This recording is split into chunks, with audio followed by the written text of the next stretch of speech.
Yeah, I'm curious to see if in any cases where both parties, both sides are present, I just want to make that for my understanding to see how this calendar will proceed. Let me see if Emily Cabrian is present. You're here. Okay. And I saw Lydia Stanley Emiden responded earlier. Yes, Your Honor. So, Ms. Stanley, in your case, you're the petitioner in O'Brien Kendrick Knoll matter. And I see there is a proof of service filed in this case. Is O'Brien Kendrick? Come on up to the council table here, please. So Lydia Stanley and James Emiden, both of the parties are the petitioners in these matters.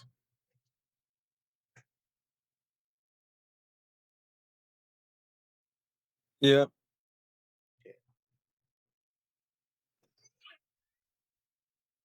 Okay. To both of you, to all of you, James Emiden, Lydia Stanley Emiden, and O'Brien Knoll, raise your right hand.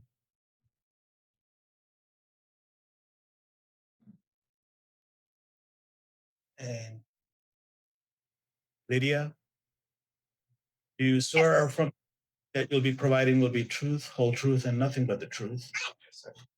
Okay. And, okay, I've heard from everybody. Okay.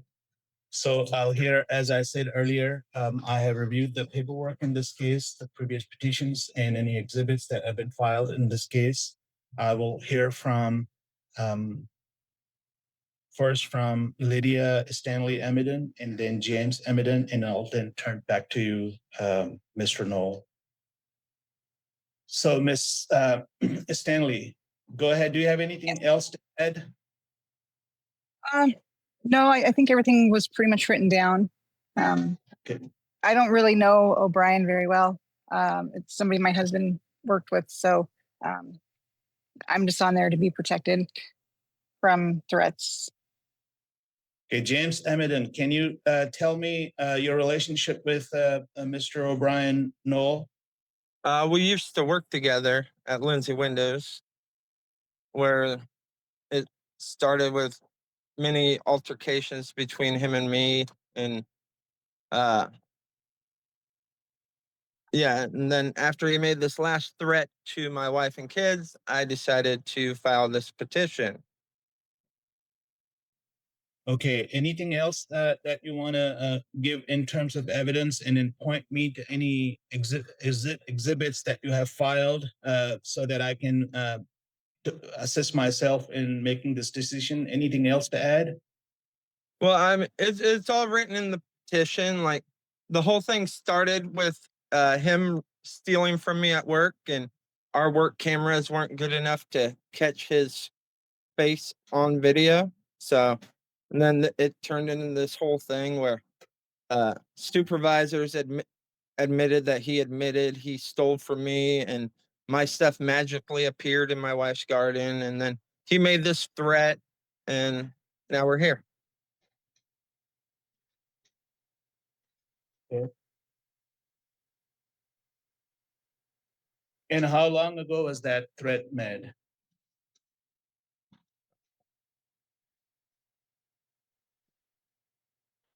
About 3 days before I wrote the petition. So I can't remember the date, Your Honor.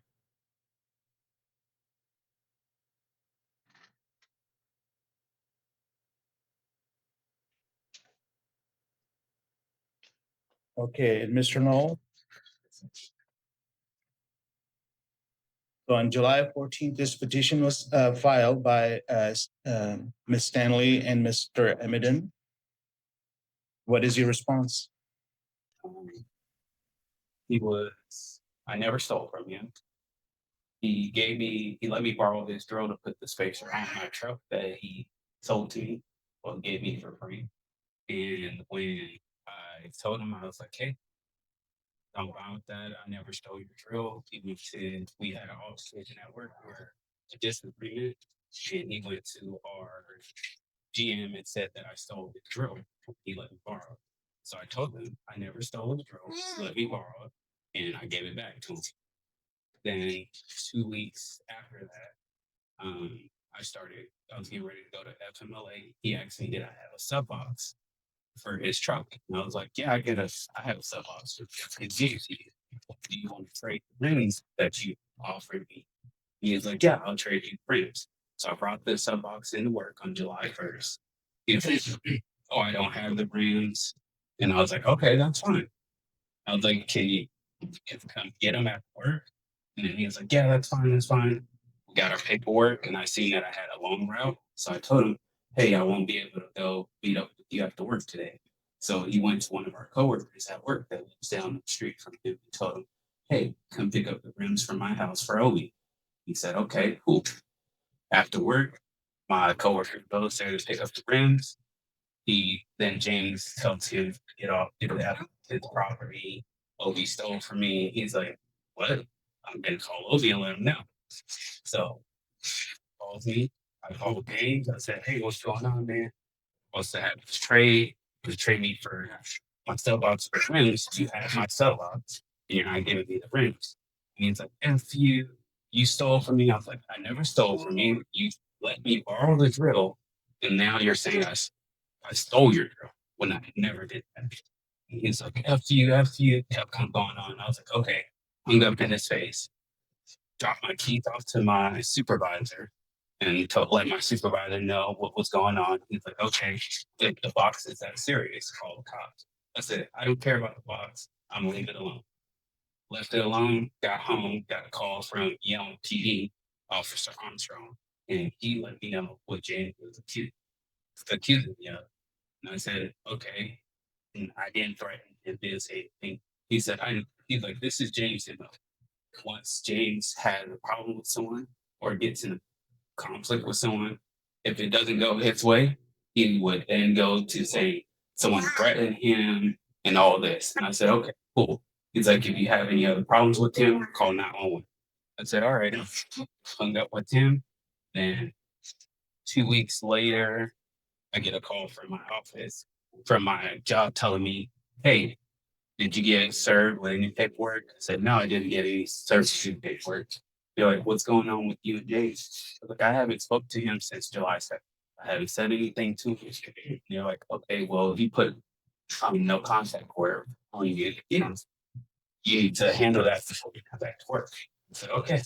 Came into the court and I didn't have any of this paperwork. So she pushed it off till today so I can get prepared and see what all the allocations that he gives. Okay. So, Mr.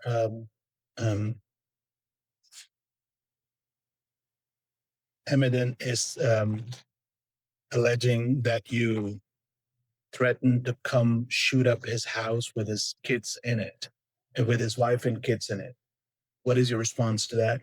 I would never shoot up anyone's house with their wife or anyone at all. Okay. All right. And I will turn back to Mr. Emiden. Mr. Emiden, you have the last word. Anything else to add? Yes, Your Honor. As far as what he's referring to borrowing my drill, he came over to my house one night because I gave him a free set of 20-inch chrome rims. He was going to use a hand tool to unbolt everything, and I brought out my impact. And then he used that, and he used it for a couple on the truck I gave him for free. And then he's like, "I'll put the other two on in the morning. Is it okay if I borrow this drill?" I said, "Sure." He gave it back to me the next morning. What I'm referring to is 2 days later, as is on our work security cameras, it was stolen out of my car at work. And are you currently working at the same employment? Yes. No. And where is that? Lindsay Windows and And- Tacoma. Okay. Yes, Mr. Emiden. Nothing, Your Honor. Are you still employed at the same employment? No, Your Honor. Yes, I've been on FMLA, so I don't know what's going on at the job. Okay. So All right. I've heard testimony in the case of Lydia Stanley Emmiden, James Owen Emmiden against Respondent O'Brien Noel. I'll reserve my ruling and I'll render my ruling at the end of the calendar today. And you can have a seat in the back and I'll recall this matter. And then is Sylvia, how do you say your last name, Sylvia? Hi, it's Sylvia Bursich. Bursic? Bursich, Bursich. correct. So, yes. Ms. Bursich, I have not heard from Christina Lynn Cassatt. Is Christina Lynn Cassatt present? And in your case, I see that Ms. Cassatt has not been served. Are you willing to dismiss this matter and refile it in the future once the service is complete? I'm sure it'll come back up. This is my second time filing, so third time's a charm because she will harass me again. So I feel like that's my only choice because it's very hard to serve her. It's yeah. Seems like the law helps her out more than me. But that's just my opinion. So I guess that's what I have to do right now until Thank she you, Ms. Bursich, for your understanding. We still have to follow the rules in the case number 25-00248, Sylvia Bursich against Christina Cassette. At this point, I will deny this order and sign off on this. You can retrieve these copies. And again, if this is a dismissal or denial without prejudice, you can certainly refile at a future point if things change. And at this point, we are concluded with your matter.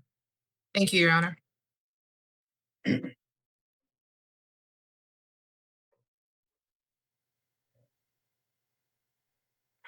And next is Patricia Anderson. Ms. Anderson, you have filed a petition against Amanda and Wesley Morgan. Is that correct? Yes. Okay, again, for the record, that is cause number 25-00267. And in your case, I see that that neither Amanda Anderson or Wesley Morgan have been served. Is that your understanding? Yes. Yeah. Since there is no proof of service, I cannot proceed with this case further. And then has there been a temporary before? Looks like this one is. Okay. So, and what is your relationship with Amanda as your daughter? Yes. And Wesley Morgan is her boyfriend? Yes. Okay. Are you still proceeding against this and seeking protection order, or you want to wait until new things develop? It kind of develops every day almost. He always makes a nuisance of himself around there. He's always doing something. And they're always coming on my property. And where is this property that you're referring to in your petition? In Yale? Yes. Okay. And you said that you returned to your leased property. What did you mean by that? Yeah, because at one time her trailer was on my property, part of the property, and I was not allowed to go on there because she put a restraint. They put a restraining order against me, and I couldn't go on there. You know, it was too close together. Well, her trailer got moved over to the other part of the property, and we had that distance changed so I could go back home. Okay. And Amanda and Wesley Morgan are currently located away from that property? Yes, it's Okay. not on my part. Okay. I reviewed your petition and I cannot issue a temporary protection order under those facts. If there's any changes, you can certainly supplement your evidence by filing additional addendum to your petition. I can reset this matter without issuing a no contact order at this time, or I can dismiss this petition and then have you refile if things change, and then you are prepared to be able to serve them. What would you like to do?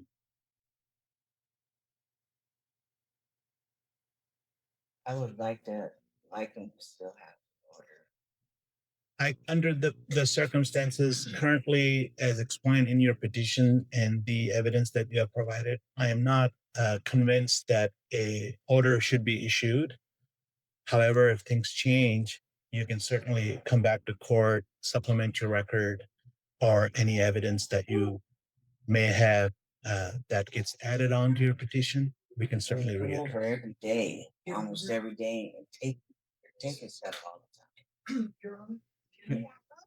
And your relationship to this I'm case? her sister, Okay. and I've been helping her with this. Okay. and helping her out paperwork. And what is your name? Joanne Joanne? Your Rardin. last name? Rardin. Rardin. Rardin. R-A-R-D-N. So before I hear from you, I have reviewed the petition and I'll put you under oath to see what you can testify. And then additional evidence from you, if there is any, I'll put you both under oath and then hear from you. So do you swear or affirm the testimony that you'll be providing will be truth, whole truth, and nothing but the truth? Yes. And so do you? Okay, go ahead. Let me hear from Okay, you. so I've been helping her out. What came about was her daughter Amanda ended up staying on her property. Wes was never allowed to be there because there's some issues. And so, but he kept coming back and he kept coming back. They've been stealing. They've been abusing her property. They've tore it up. They've had cars everywhere tore up. They've threatened her. So an altercation ensued. And that's When was that? that was when was that? July something. I can't exactly remember the date, but there was an altercation. Pat, being Amanda's mom, she didn't want to give her any more trouble than what she's already got. She just got bailed out of jail in December. Amanda did. And so she didn't want to add more problems. Well, Amanda and Wes, they called the cops. They put everything on her, but actually it was Amanda who was the aggressor. And Amanda was trying to suffocate her on the ground, telling her, "Die, bitch, die." And it finally broke up. So they said the cops have been called many times out there for Amanda and Wes because they just won't leave her alone. They stand around flipping her off, grabbing their crotch and doing all kinds of stuff at her. So the trailer got moved. The trailer got moved, says, okay, the attorney said, if that trailer can get moved away from her, then she can go back home and we will amend the distance. It originally was 1,000 feet. They got it moved like 320 feet over somewhere else. And so the last time that she went to court, they amended that. They said, okay, you can go home now. We have it amended. It's 300 and some odd feet. Just don't go to their place. She stays at home. She does her own thing. They keep low crawling, keep creeping over and stealing things like electrical cords, water hoses, just doing stuff. They've tearing stuff up. She's got animals that she takes care of and stuff like that. And she has a light over the top of them and stuff. And they'll come over and unplug it. And, just nuisance after nuisance after nuisance. And so that's why we tried to get this on there, because every time she's called the police, they haven't done anything. When was the last time Amanda or Wesley came to her property Yesterday, last night, Yeah. last night. last night. Yep. All right, thanks for providing additional testimony. That's helpful. And then based on that, I'll find that there is a knowing and willful course of conduct on their behalf. And it is directed at Miss Patricia Anderson, and that it is annoying, harassing, and is detrimental to her. And then because of that, I will issue a temporary no contact order because they have not been served. I will reset another hearing. And by that time, if Amanda and Wesley are served, they will have the opportunity to address the court with their position. Okay. How I do we believe get that- served? You can go to the civil department and then pick up the package. You should have been provided before. We didn't get anything. So Follow up with them and Okay. then make sure that they are served before the next hearing. And that's the end. okay. Because yeah, even Thurston County advised, get a protection order, we'll serve it. We don't have a problem with that. Based on your testimony and that new additional evidence, I am issuing a temporary no contact order for Ms. Anderson to be able to serve both Okay. Mr. Morgan and Ms. Anderson. Perfect. When will the next court date be?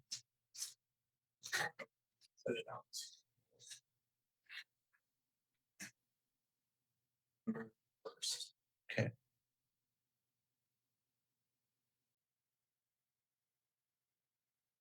So, Ms. Anderson, I'll fill out this temporary order and towards the end of the calendar, we'll give you a copy of this. In the meantime, just have a seat in the back and I'll try to resolve the issues in different matters. Thank you.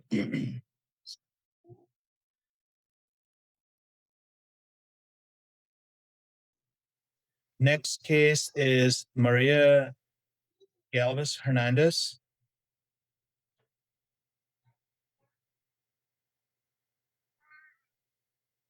And cause number 25-00271 is Maria de los Galvez Hernandez present.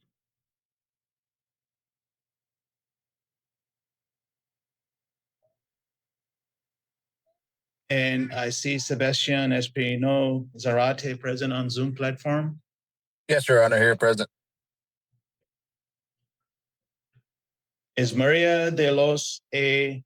Galvez Hernandez or Colin James Mulvaney?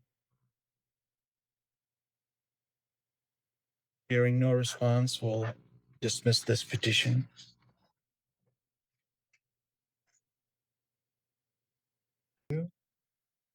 So, Mr. Espino Zarate, I have not heard from Maria de los A. Galvez Hernandez or Colin James Mulvaney, who are the petitioners in cause number 25-000271. I have dismissed their petition at this time. You're free to leave the Zoom call. Okay, thank you, Your Honor. I did have one question, Your Honor. Yes. Maybe not.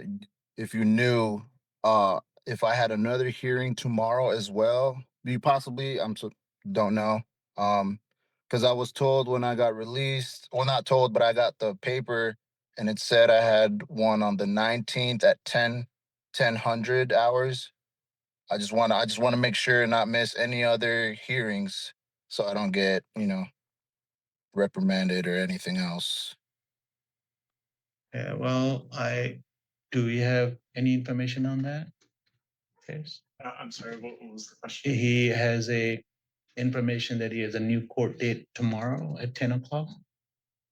Was that for this case or was it for something else? It's for the same case, Your Honor. Yes, so Mr. Espino Zarate, there is no additional hearing that we can see for this matter. If there's anything else against you someplace else, you can look into that on your own. Okay, absolutely, Your Honor. All right. Okay, next case, Rachel Williams as a petitioner, respondent David Vincent. and that is cause number 25-000272. It is my understanding that this case has been transferred to the County Superior Court, and we'll take no action today on this one. Okay, is Elizabeth Barrett present? Elizabeth? Yes, I am. Okay, so Miss Barrett, in your case, let me see if Karina Harris is present. I am, Your Honor, right here. Okay, Miss Harris is present on Zoom platform, and so is Miss Barrett. Both of you, if you would raise your right hands. Do you both swear or affirm the testimony that you'll be providing will be truth, whole truth, and nothing but the truth? Yes, Your Honor. Okay, Miss Barrett? Yes.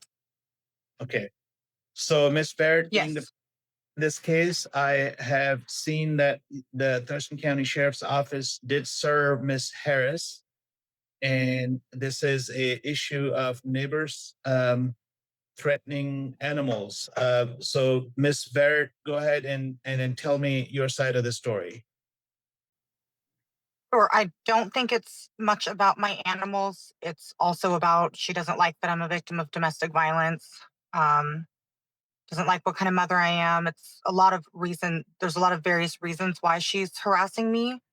I believe she wants money from me. She made it very clear. But my animals are used definitely as the main tool to harass me. Okay, and how far do you live from each other?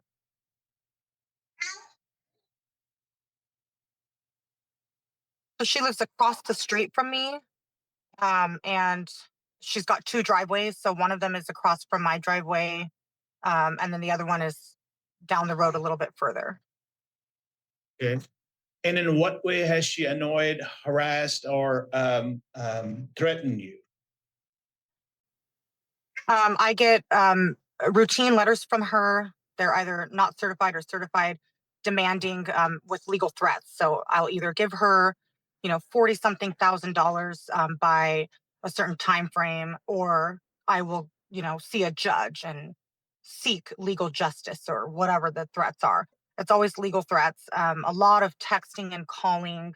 A lot of it's get your dogs out of my yard right now. And because of the legal threats, I run out, I leave my job, drive the 30 to 40-minute drive to get home, and nobody knows what she's talking about. My children say they don't know that the dogs were ever outside, let alone, this will be like sometimes early in the morning that I will leave my job to get the dogs from the road, but the dogs are in my house. So there's never a solution.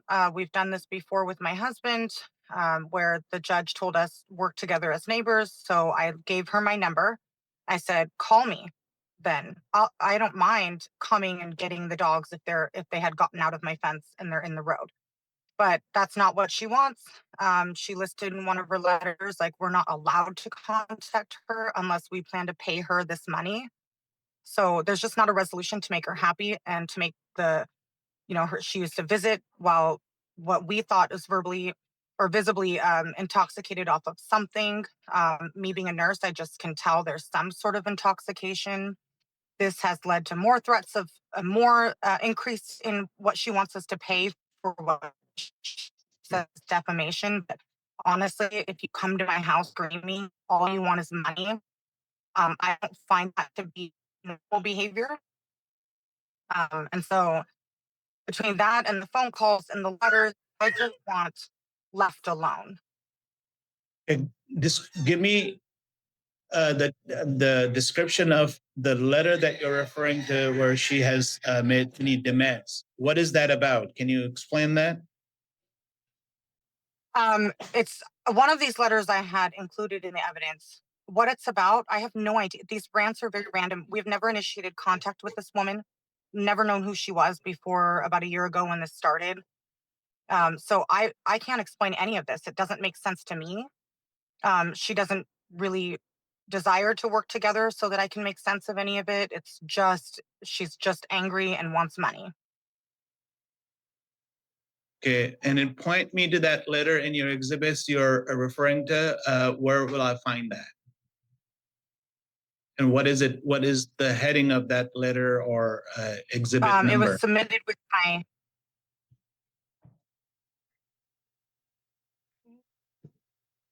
I'm not sure the exhibit submitted it with my petition to ask for this, but then it got delayed because she wasn't served. So my original packet that I had submitted to request this. Is that the one that is referring to certified mail on March 18th?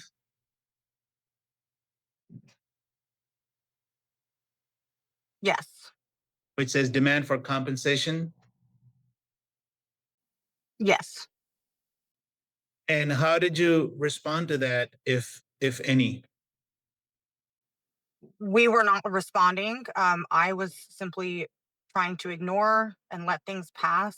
But she's also verbally and, over the phone or text or, she doesn't leave me alone. It's not just letters.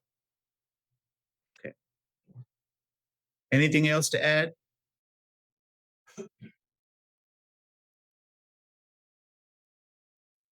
Ms. Barrett, anything else? I do not. Just that I work a full-time job and yes, I work a full-time job. So I just would feel much better with the safety of knowing that if my children are home, they don't have to fight with this woman or her husband. Thank you, Ms. Barrett. Ms. Harris, so give me the basis for your demand letters that you're sending to Ms. Barrett. Absolutely. So ever since we moved into this home, her dogs, her 2 pit bulls and her German Shepherd are left to roam, and they do not have containment. They do not have fencing. They went after my dog. Is scary. I have a little corgi, and our dog was trained to stay in our yard. And habitually, the dogs are in our yard. And Miss Barrett's direct neighbor already sued them. Already got. I don't know if they got fully went to the sued, but they had to get an attorney and charge them for fencing, and they had to pay. Since their property is fenced in, now their dogs come to our house. There's only one reason I've ever contacted the Barretts, and that's to come get their dogs. And the reason for the demand letter is because she is being sued, and we are pursuing it. And because of these false protection orders, she's getting sued for a lot more now. Who's really getting harassed is us. They have not contained their dogs. If you saw in my response, I have a letter from the neighbor. And the Barretts did have to pay, and they did pay for the neighbor's fencing. And that's where we're at. I'm done with them. And as soon as I told her no more communication ever again, this is going legal. I'm tired of the dogs here. A few days later, she filed this petition order. This is harassment and it's abuse of the court. Also, if you look, this is her 7th protection order between her and her husband, including mine, in the last couple of years. This is her life. Is protection orders, drama. I don't care about her family, nothing other than I want their dogs to stay off of our property. Today is the first I've heard, oh, this is about domestic violence. It's always something new with her. We just are, for our safety, for our animals and us, her dogs need to get off our property, and she has yet to do it. So we have to also put up fencing like the neighbor did and sue her for it. Also, Your Honor, she has never spoke to me in person or over the phone to make these diagnoses of being intoxicated. That is trying to sway the court with lies. Who has public record is her husband of intoxication and drugs. I have never had a history of it, no current, no nothing. This is a woman who is making stories up about us when the truth is she doesn't contain her dogs. Now, furthermore, I submitted evidence to you to show how she has no credibility and is a full-blown liar. Is she said on her petition that she has a half-mile driveway? Half miles is exactly 2,640 feet. Her lot is 600 feet. I provided you a picture from the road to her house. It's maybe a couple hundred feet. Everything is consistent lies. She also said in her petition that we called her at 5:30 in the morning when her dogs are sitting right next to her. No, that was actually 6:30 when we called her, because I sent you proof of the screenshot of the phone call. So she's lying. She goes to work and she leaves her kids at home, and the kids evidently leave the dogs out. She said in her own petition, in her own words, that she has trained her kids not to let her dogs out or it's going to cost her a lot of money. She knows 100% that this is the issue. And when the police officer was over there and talked to them, her husband said, well, my kids let him out. Well, he tried to explain to them, when your kids let him, your dogs out, it's still your responsibility.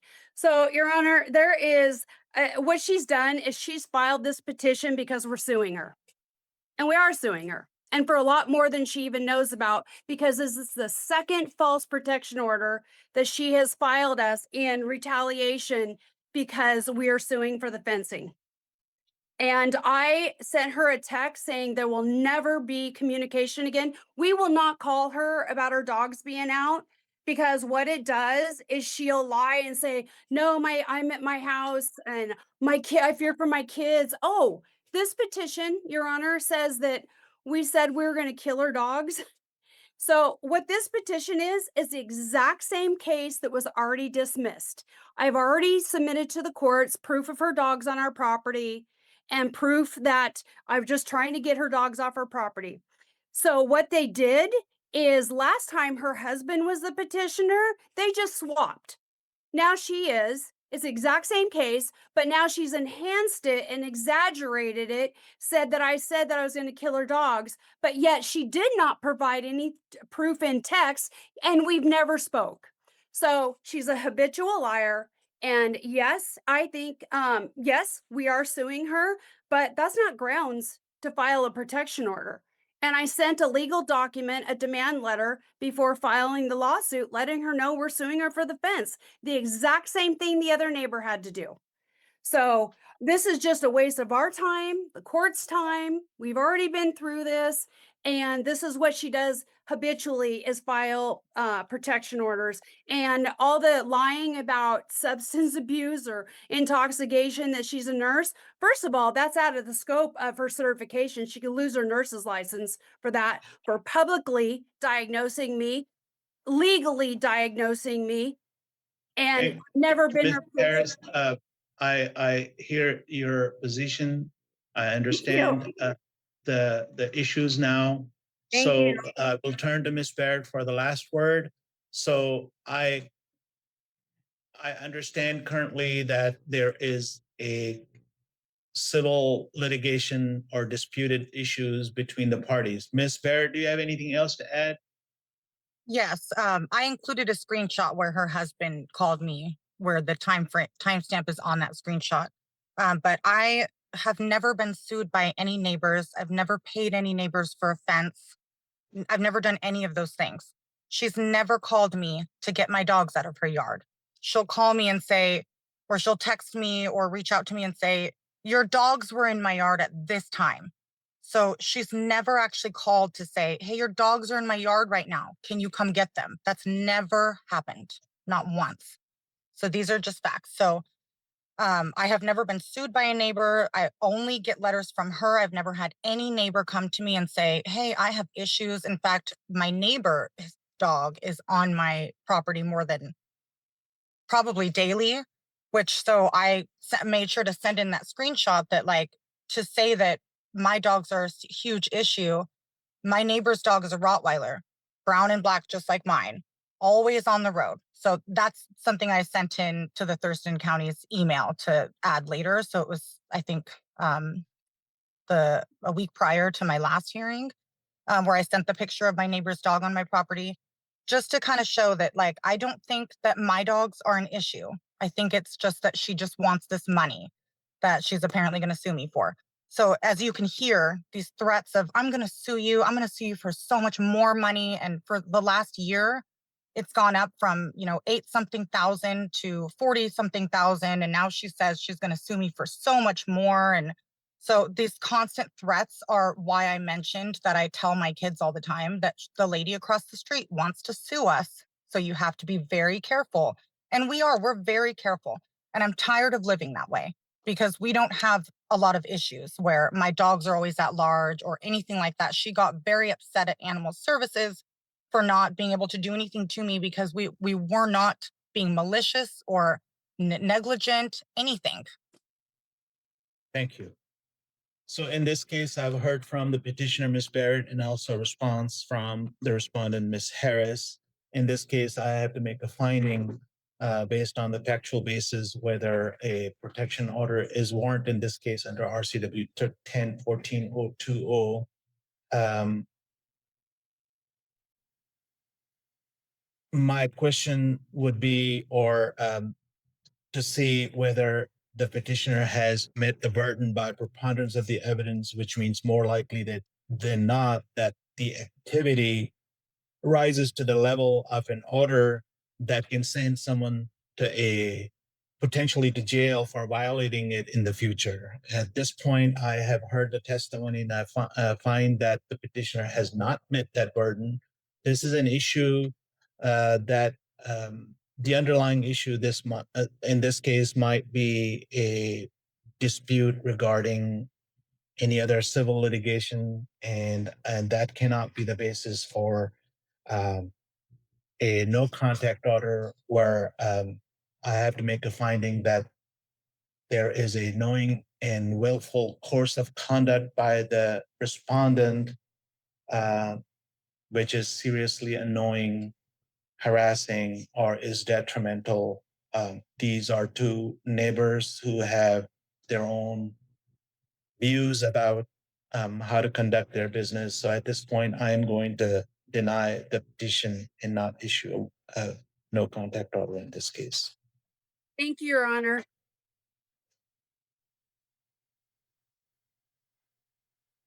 Okay, so Ms. Barrett and Ms. Harris, this paperwork will be in court files in the next day or so. You, once it is scanned, you can receive the copies from the court. We are concluded in Barrett v. Harris matter.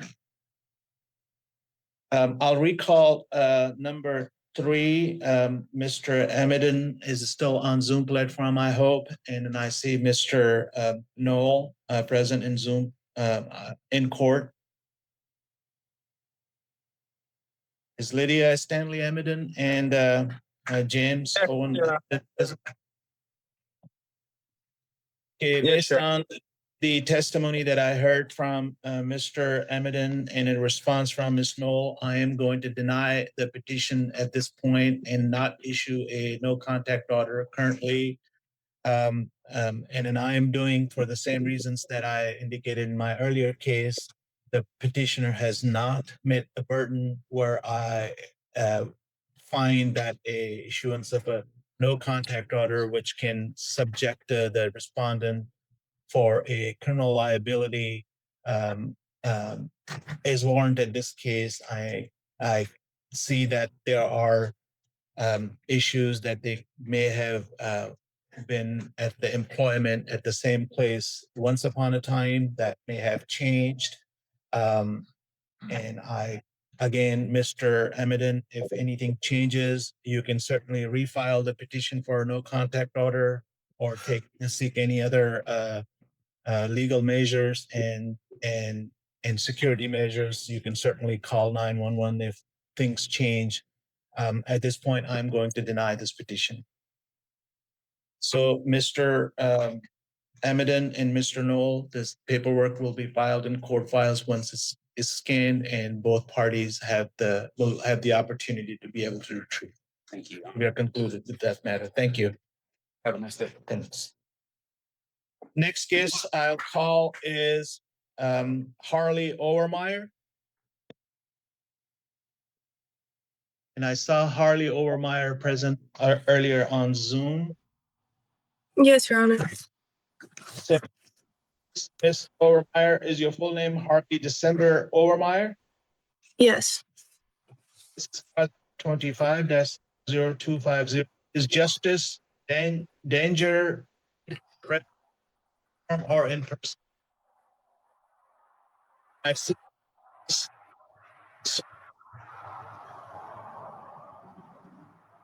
Can you mute yourself, Ms. Overmeyer, if it is? One more time. I'm so sorry. My video cut out. I was hearing echo. Okay. So in your case, I have not heard response from Justice Reed. And I reviewed your petition. I see that there's a proof of service through Thurston County Sheriff's Office. And based on the pleadings and the petition filed in this case, I will authorize a no contact order in this case, which will be valid for 1 year. And then you can retrieve that copy from Thurston County District Court. Okay, thank you so much. Is Denise Griffith? Yes, sir. Come to the council table, please. Is your full name Denise Murray Griffith? Yes, yes. Your cause number is 25-000264. Is Gerald McKinney present? Yes, Your Honor. Okay, I see Gerald McKinney present on Zoom platform. I see that Ms. Griffith has been able to serve Mr. McKinney through Douglas County Sheriff's Office. Is that correct? Yes, sir. Okay. And Ms. Griffith, are you still seeking this protection order? Yes, sir. Okay. I'll hear from you and then I'll turn to Mr. McKinley. I'll put both of you under oath. I reviewed portions of the petition.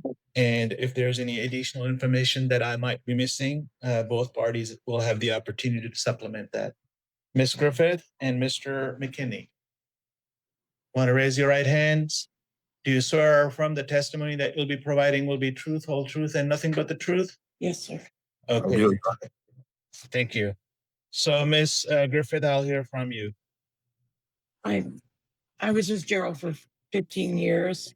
In 2014, November, he was arrested for domestic violence. He was drunk and screaming at. What was that year again? It was 2014. 2014. Okay. Sorry to interrupt. Go ahead. Gerald, drunk and screaming at me, took a printer and a printer scanner, threw them on the floor, stomped them so bad that the police thought it was one printer. I was scared and shaking uncontrollably. I called 911. He said, hang up that effing phone right now. I did. But the police came and with their guns drawn, came into the house while I was trying to pack my things, and he was still screaming at me. He was arrested and taken to jail that night. Around August 2018, Gerald threw a flashlight at me at our cabin, mad at me because he said that I threw away his Reader's Digest because he couldn't find them because he was drunk again. He left me there and left around midnight in a vehicle, and I had to have my son come get me the next day because I had no vehicle.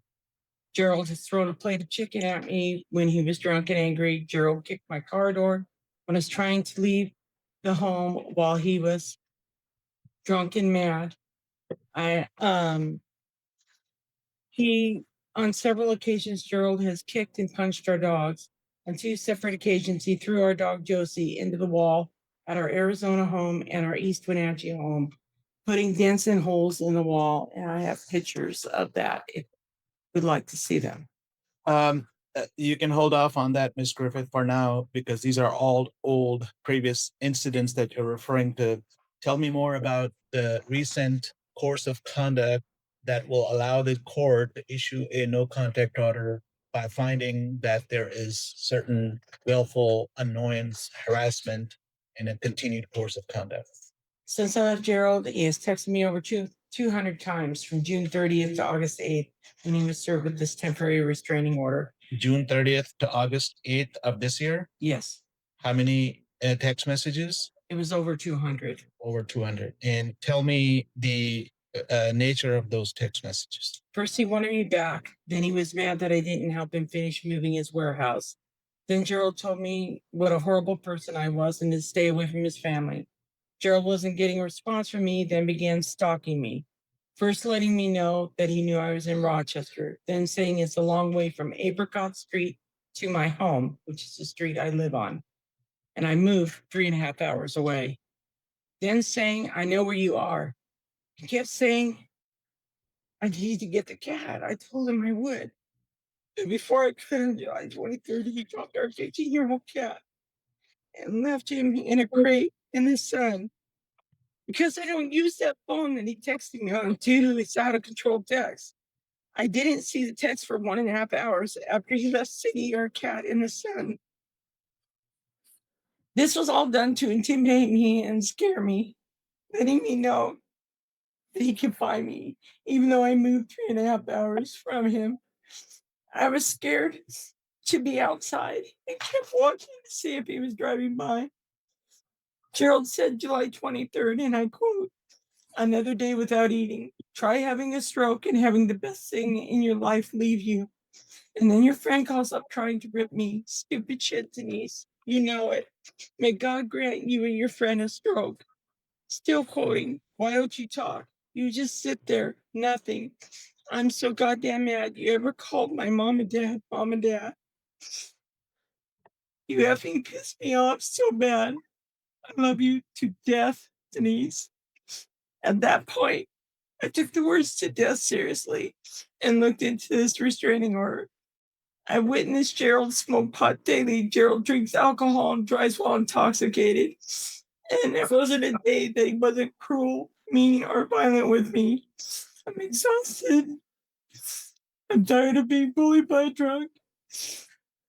I just wanted to leave me alone and try to put this past 15 years behind me.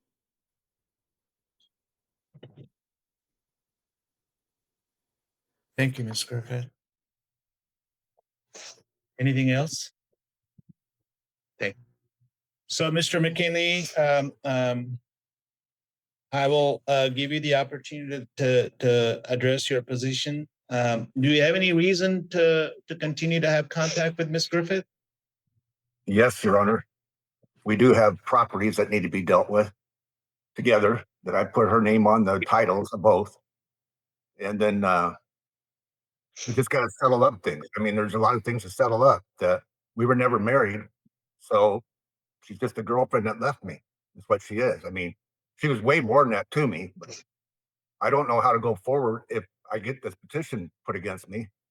But I guess my question is to you, Your Honor, did you see my email? Did you read my email? I read so many things. I will double check. Tell me about that email. It starts out what happened on June 29th. Of this year? Yes, when she left, the day she left. Okay, go ahead. Tell me about it. Well, she left and took off, and she took $5,000 out of the safe, which was business fund. She took in, first thing she does is go on a fishing trip, and then she turns around and goes on a 700-mile trip up to my cabin, or my niece's cabin, which is right next door, and then, but this whole thing is about a cat, her cat. I took him when she left the day on June 29th. She told me what she did, took the money and took my dog, Bruiser, and then her dog, but she didn't take her cat. And it's her cat. And I'm in no position to take care of a cat, Your Honor. None at all. And I told her that she needed to come get the cat a couple times, and then no response. Finally, she did text me saying that she was going to come get some things out of the house and get the cat. And so after that, still nothing. And I text her, I says, I will be there next week. So I had a piece of equipment sitting down in Chehalis that I had to go get. And I'd had her address because she tagged her friend there, Miss Waddell. And so through the county records there, that's how I got her address where she was. And then when I dropped the cat off, Your Honor, it was early in the morning, it's 8:30. It wasn't very hot out or anything like that. And then she took and I texted her right away that I did that. Well, I drove around the corner and the wheel bearing on my trailer went bad. And so I spent about an hour and a half, 2 hours in Rochester there fixing the wheel bearing. And what I had to do is go down to Bulldog Trailers there, a little south of there, parts. And on the way back, I put the GPS on her house because I didn't know if they got the cat or not. Then I'm on my way back, and here I get this phone call from this Miss Waddell, who I don't even know. And she's telling me, Jerry, you went way over the top this time. You went way over the top. And I'm like, And she said she tried to convince me that the cat is mine. And she kept trying to do that. And she wasn't having it at all. She wasn't listening to nothing I was saying. Finally, I hung up on her. And so then after that, the next day, I text her and I asked her about I mentioned the um her reaching out to me yesterday, and that I asked her if she would take in mind her own business and try not to get in or not to get in the middle of me and Denise's affairs. And so anyway, she texts me back, and I can quote her. It's all in those emails too. I told Denise, like I said, I was bringing Sig. Um, so yeah, July 31st, I text Pamela and said, so about yesterday's call, I appreciate you not butting into mine and Denise's affairs. All you did was show me bluster of which nothing materialized. Sig is Denise's cat from day one, and I told her I was bringing him. So please mind your own business. And she texts me back right away, and she goes, you brought me into this. You showed up at my house. 2 reports have been filed and recorded. Now, these are quotes. And once again, you are bringing me into this by messaging me. I text her back, stupid shit. I text again, we'll call the sheriff's office. So she said she did that. She texted me back. So, Mr. McKinney, I'll stop you for a second. Sure. Tell me, what is the real property that you're referring to? Well, we have property in Arizona, and we got 23 acres up in Okanagan County. And Miss Griffith is on title on that? Yes, I put her on there, Your Honor. I did. I mean, I thought And that was the thing to do at the time, Your Honor, because I thought Denise was my forever. I mean, I love that girl sitting right in front of you, that woman. you Totally. co-own that property? Yes, we do. I put her name on there. Now, on the property in Okanagan County, my mom and dad put $14,000 into that. Just make a note of that. Denise knows that, because I was going to take it on a note because I had $20,000, and then once my dad heard about I was going to do a note, he said, no, we'll just give you the other 14,000, in which I tried to pay them back, and they would not let me. And you just referred earlier to an email that you have submitted. I could not find it. Can you tell me if you provided a copy of that to court and into Ms. Griffith? I sent the email down the other day. I sent 2 of them, and I called the clerk's office there, or whoever I talked to, and he said he saw it, and so he said I was fine.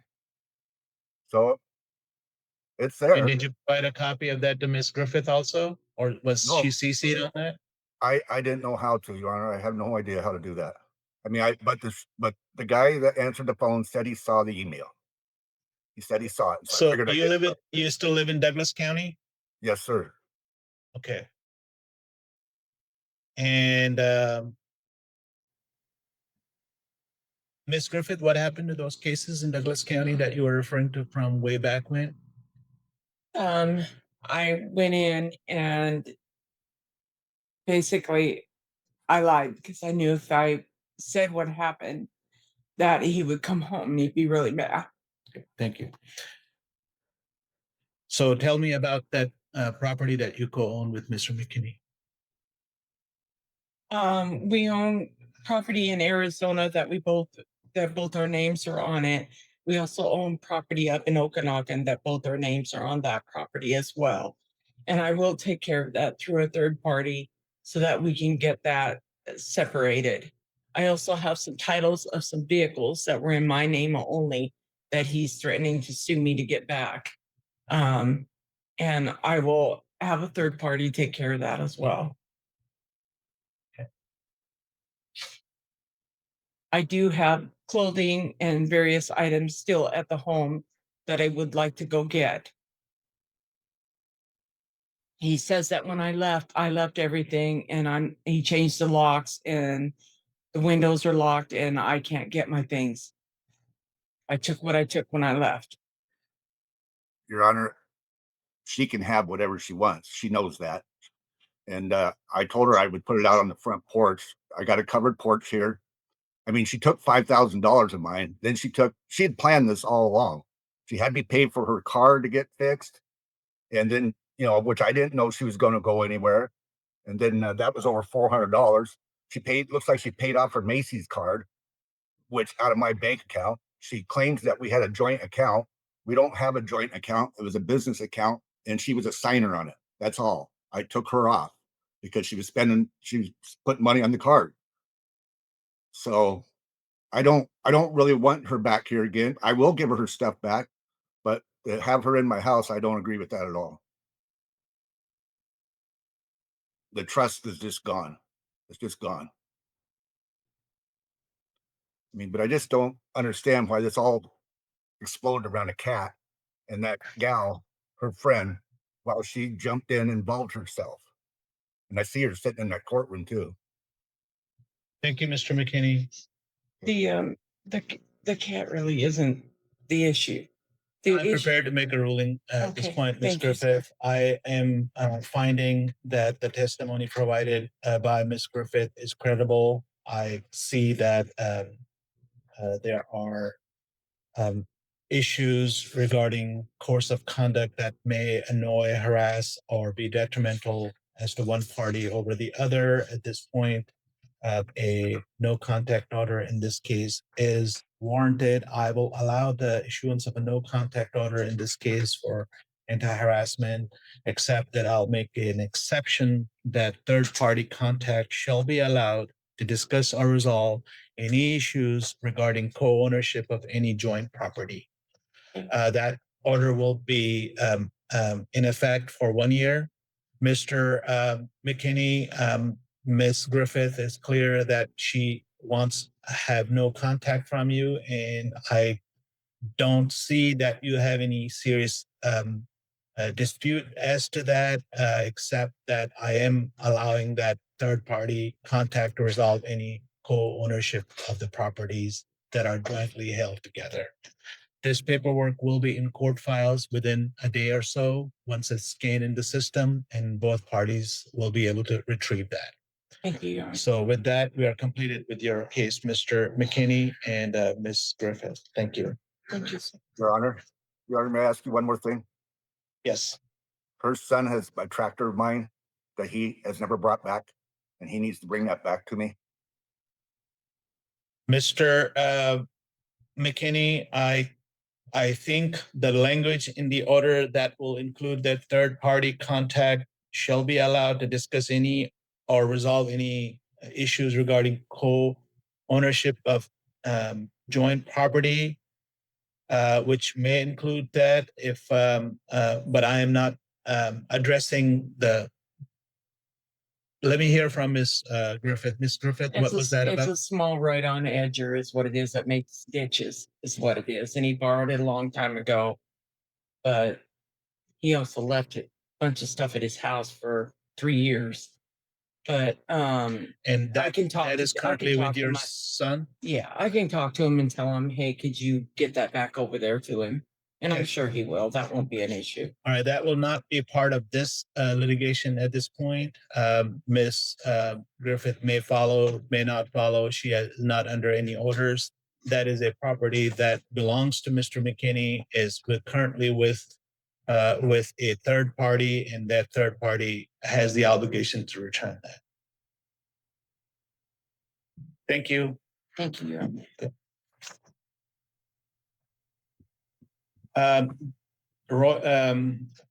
Furman Soto Farias.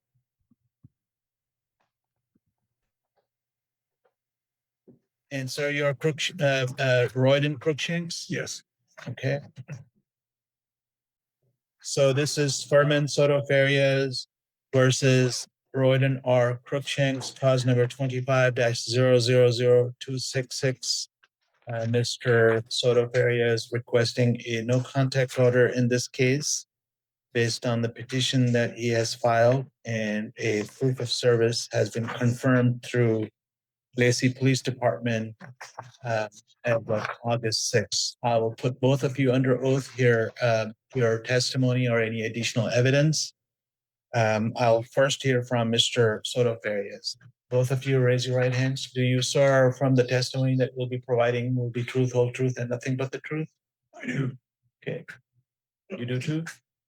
I do. So, Mr. Soto Farias, you filed this petition, and a temporary order was authorized, which expires today. Tell me why this temporary order should be extended. So the main reason we are requesting for it to be extended is because we fear for our lives. We had a very scary incident happen to us in regards to someone coming into our home. If you read through the case there, you saw that Mr. Kirkshanks took a step into our home with a gun.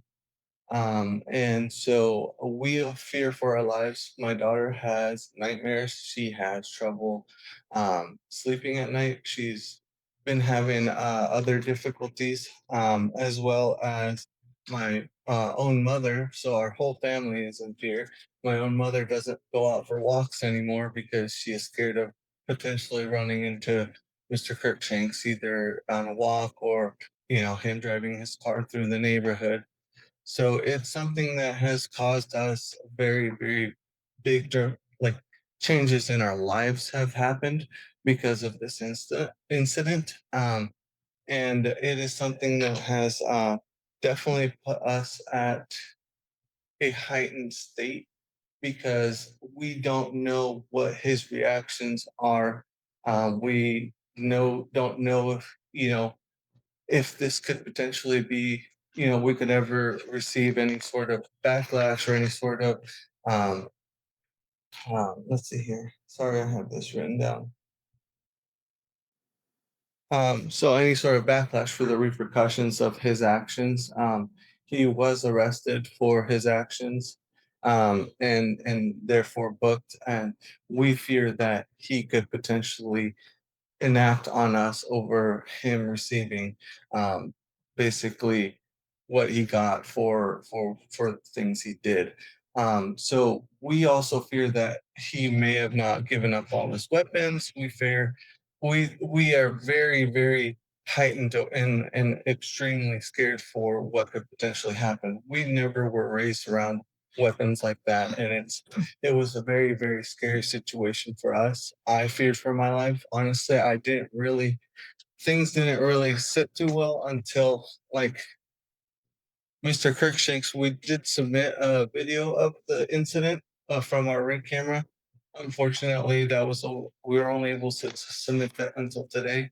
The court system's computer system is not taking our video.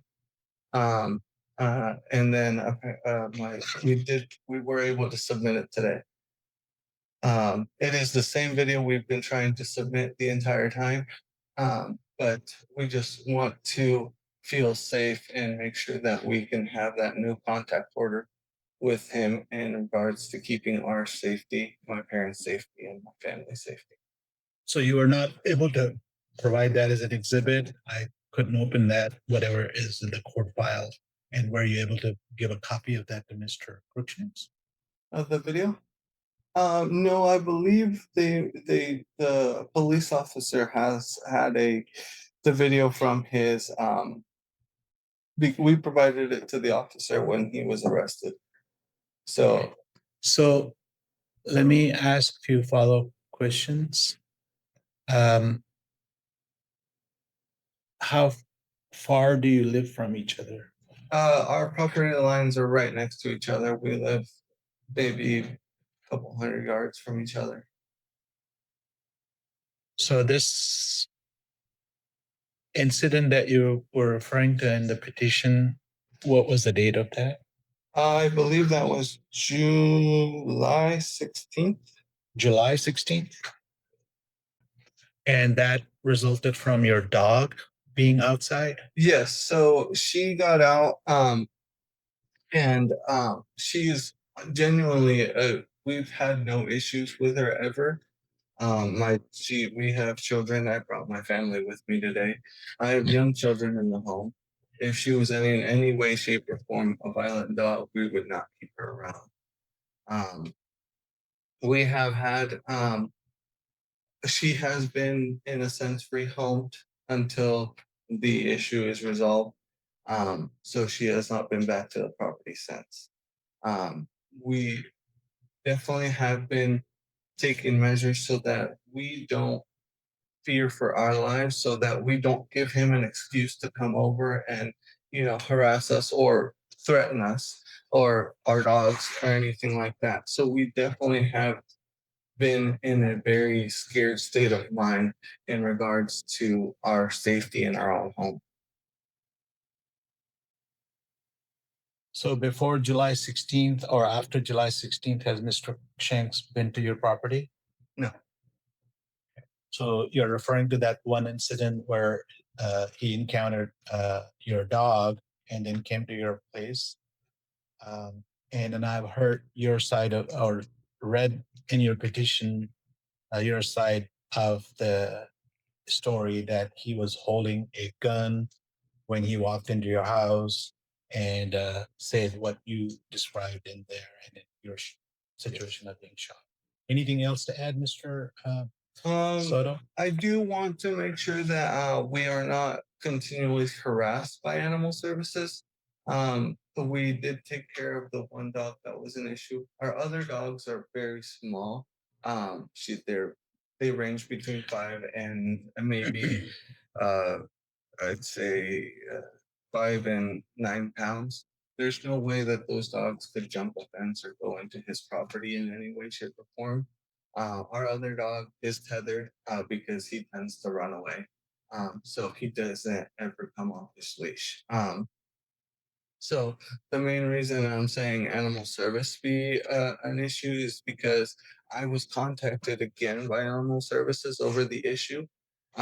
Even though the issue has been resolved, I feel like Mr. Cruikshanks might be continuously reaching out to animal services, even though they don't need to be reached that is out. not before court regarding whether or not animal services have any reason to contact you for their own investigation. That's a separate matter. But again, Mr. Cruikshank or anybody in similar situation as his has the responsibility to make any calls that are factual and genuine and true. So, but that's not before court right now. I understand your petition. I understand what you're trying to tell the court and why you're seeking this protection order. This is a critical situation, so I'll hear from Mr. Cruikshanks to analyze the facts more. Mr. Cruikshanks, you're under oath. Go ahead. Yeah. Yes, Your Honor. On July 16th, what precipitated my going over to his place was this pit bull. It looks like a King Corso pit bull mix. Was stalking and trapping my wife right near our front door. She tried to move to her right, dog moved to the right, she tried to move to her left, all the time growling, all the time coming aggressively toward her. She screamed for me. I came out. I had been trying to fix this gun. It wasn't in working order and it wasn't loaded. But I was trying to fix that. But when I heard her scream, I ran outside. I got between her and the dog. She, at that time, the dog was about 7 feet away from her and growling. I got between her. The dog came within 3 feet of me. I used the butt end of the gun to, basically push it away. And I told my wife to get back in the house. She ran back into the house. I was at that time, because of the way the whole thing turned out, I got cut off from going back to the house myself, and therefore basically made a beeline for his house. And I pounded on his door and said, "Get your damn dog off my property." At which time, by the way, You said that You told. I told him to get his damn dog off Right. my property. Okay. Pardon my French. At which time the dog was now behind me, the same vicious dog. And it is a vicious dog, and I'll explain that in a minute. But at that time, the dog was behind me and he was trying to close the door on me. I put my foot in the door because he was leaving me there with this vicious dog. I took my foot out and he just left me there to confront the dog again. At this time, I eventually got back around to my place, went back in the house. I am not in great shape. I'm not in great health. At that time, my blood pressure was 253 over 130. My physician, I'm seeing a doctor for retinopathy, where I'm supposed to keep my blood pressure low. At that time, that was hours later, but it was 195 over, I believe, 110. They have not been able to, what do you want to say, adjust my blood pressure to where it's in good shape anymore. I have not gone back to him. I don't even go out in my yard anymore. And my wife was out in the yard because she was watering her plants. Every time she goes out to water her plants now, we live in fear. We live in absolute fear of this dog coming back. Let me stop you for a second. I'll come back to you.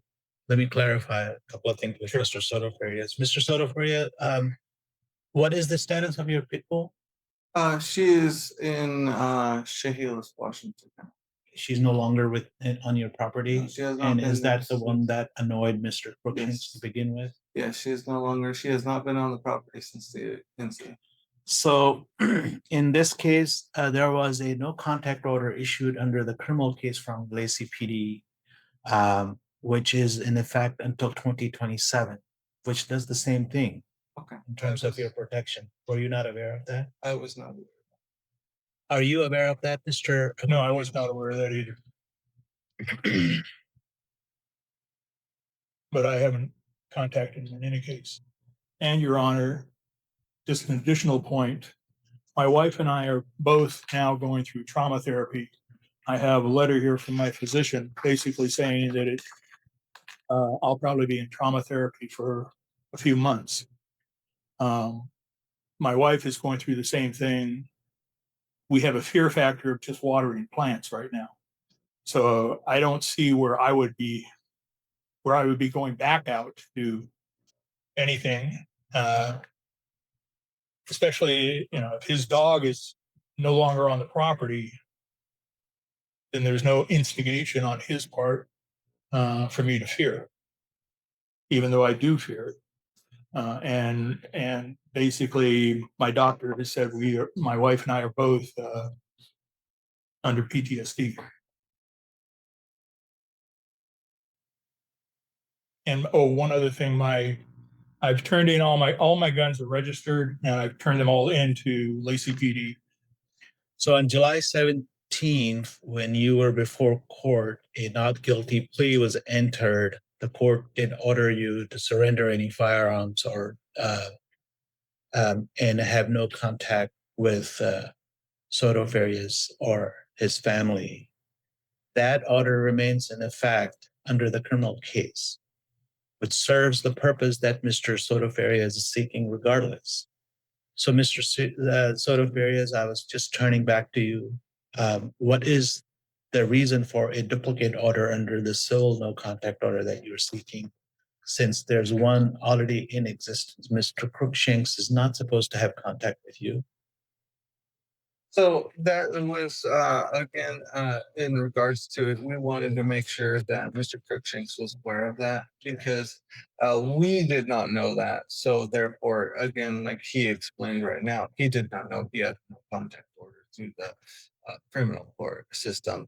And so that's honestly, we were just trying to protect our family. That's the reason for this civil do not contact order. Although there was I believe there was a no contact order from when I was that day in jail. Right. So, Mr.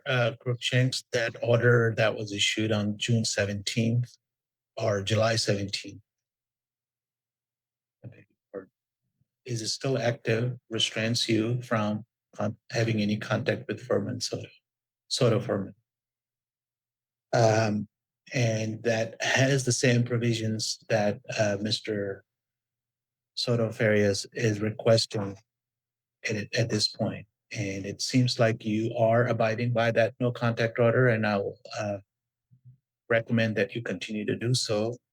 And at this point, because there's one already in existence under the criminal matter, I don't see any reason for another one to issue. Thank you, Your Honor. Okay. I do have one question. What is the expiration date on that current order? On the other active order, Yes.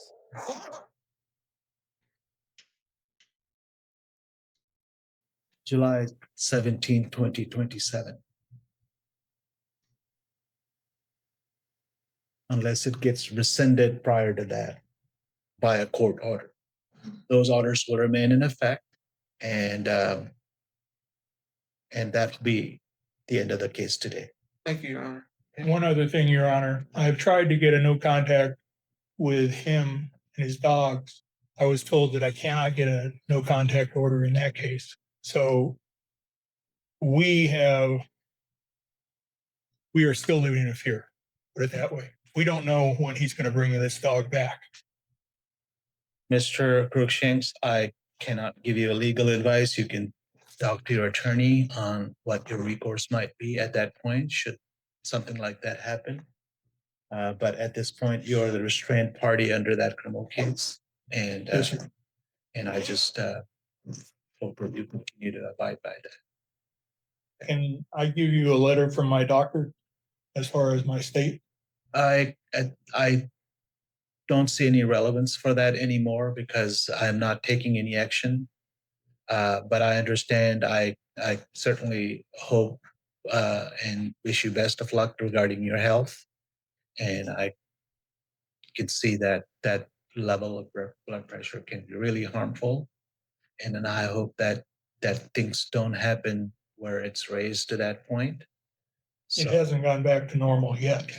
And by the way, my eye doctor has said, yes, it has damaged my left eye because of that. Yeah, I wish you best of luck on that. I hope that you stay healthy, and I also wish best of luck to Mr. Soto Farias and his family. You are both in the neighborhood. There is a criminal case impending, and I will leave it at that. And best of luck to you both. Hopefully things get better between both of you. Thank you. Okay, do we have any matters? So in courtroom, everybody that is here, their paperwork will be populated in court files within a day or so, and then you can retrieve that. But otherwise, we are completed with our court calendar. Ms. Anderson, thank you. So no paperwork today? No, it'll be in court files. You can log into Thurston County District Court and print it off from there. I can do that then. All right, thank you. Okay, good one.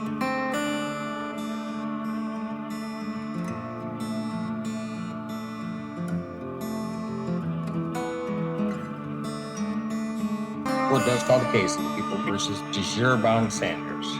It's a down here. People, Your Honor. All right.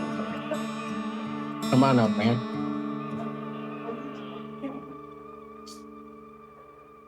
Hello. Hi, What's your name? Letitia Henderson. All right. Ma'am, what would you like to tell me? I want consent to have contact with him. I feel like his son missed him and he been asking to see him. And that's it. Okay. So in essence, the no contact you want left it. Yes, All right. Anything else? that's it. That's it? Okay. Thank you. Thank you. Go ahead. Ms. Beck. Your Honor, today's the date and time set for sentencing. We did review the pre-sentence reports on both cases. We don't have any material changes, additions, or deletions. On the misdemeanor case, we are asking for credit for time served. I did review that case with Mr. Von Sanders. Both he and The victim in the case denied that anything physical happened. He has been in custody for some time. I did speak with Miss Pilara, and she, regarding both cases, she did inform me that Mr. Von Sanders has been, while he's been in custody, has completed an anger management course. He's also completed or was working on completing a domestic violence course. You finished the domestic violence course? So he has done some improvement, self-improvement while in custody. And I hope the court take that into consideration on that case. Regarding the other case, we are asking that you adopt the probation recommendation. Mr. Von Sanders has been wonderful to work with. He's been very attentive and taken these matters seriously, especially after the bond violation, as the court knows. Every conversation that we've had with him has taken responsibility for his actions. He would like contact with the victim in this case. They do have a child together. However, he did say that if the court does not grant contact, he does have a place that he would stay that's separate from her and would comply with any conditions the court orders. Before I hear from the defendant, do people have a position on the contact? Right. This time I would be objecting to the contact. We would like to see how Mr. Von Sanders does on probation. Maybe this first review need to be addressed or serious. At least the one case I do agree it's a serious case, and I would have concerns. And I would have said be addressed at the review hearing in October. As to the case, I wouldn't object to defense request. I believe they had the same terms of probation as well as the like. So. If I don't order contact, let's say I follow the people's recommendation. How old is your child? He's 1. He'll be 2 in October. Pardon? He's 1. He'll be 2 in October. Okay. So would there be a way for the two of you to arrange so that you can see your son? It's possible, yes. Pardon? It's possible, yes. Okay. All right. Okay. Sir, anything you want to tell me before I just want to apologize for my actions. I've been taking classes. I've been thinking for a change, anger management, a couple of domestic violence courses. Just trying to better myself and get myself back on the right track where I need to be, where I should be. Just trying to do something right for my kids. Even took the parenting class while I've been in here. Just trying to man up to get this over with. That's it. That's all. And what's the major reason you have to do better? Not for myself, but at least for my kids. Yeah. My kids need me. I have 5 of them. They are looking up to me. So, in case ending in 933, domestic violence case, 24 months probation term, $555 fines and cost. That will be due 60 days after release. I'll waive probation oversight fees on that case because I'm going to get to them on the other case. Comply with all the terms that I will announce in 24 F10803. I'll set a review hearing on this case. That's to be held October 20th, 2025 at 1 p.m. I'll order 93 days of bail, credit 53, and the balance on that case is suspended. In the other matter, on 24 months, $555 fines and court costs, $720 probation oversight fees. Set you on a payment plan as arranged by probation for those things. You understand that, sir? yes. There's to be no use of alcohol, recreational marijuana, or any illegal substance. You'll be subject to random testing as directed by probation. You are to complete a domestic violence program as directed by probation.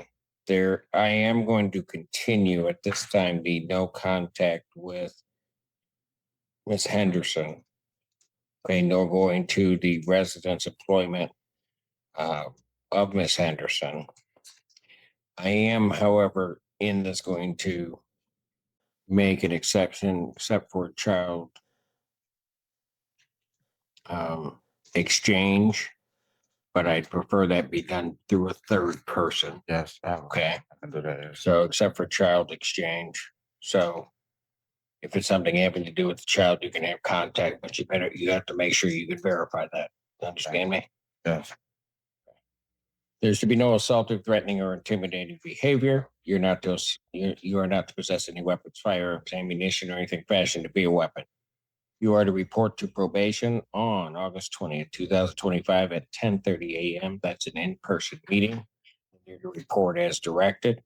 I'll set a review hearing that's to be held October 20th, 2025 at 1 p.m. I'll order 93 days in jail credit, 53 days. The balance is suspended. What's your child's date of birth? October 19th. That's what I was just gonna ask you. You got October 19th. Can we do it like a little sooner? His birthday's Well, I can't do it sooner because of the court scheduling. Ms. Valera, if he is doing otherwise, okay, then get a report to the court around the 18th or sometime around then and see about lifting no contact provision so that he can celebrate his child's. The child will be with his parents on his birthday. Okay, and I'll All right. discuss that. Very good. Okay, thank you. Anything about other case?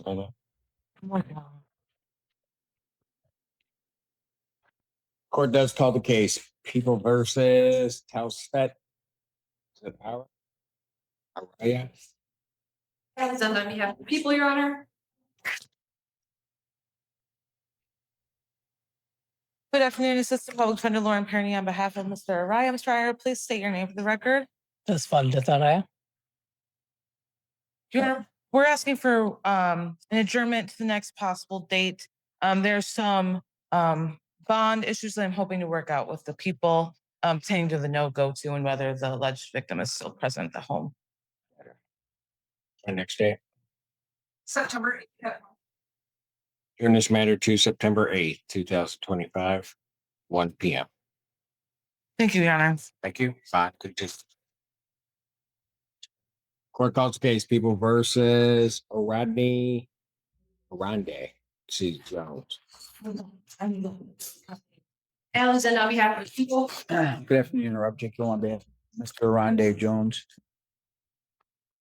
Your name, sir? Orande, last name Jones. Your Honor, can we briefly approach on this matter, please? You may. Judge, it's my understanding today's time and day for pretrial in this matter. Judge, I'm wondering if I could make a bond motion before we set any dates. Yeah, go ahead. Just basically, my client's never been in trouble before. He has no criminal history whatsoever, no juvie, no adult.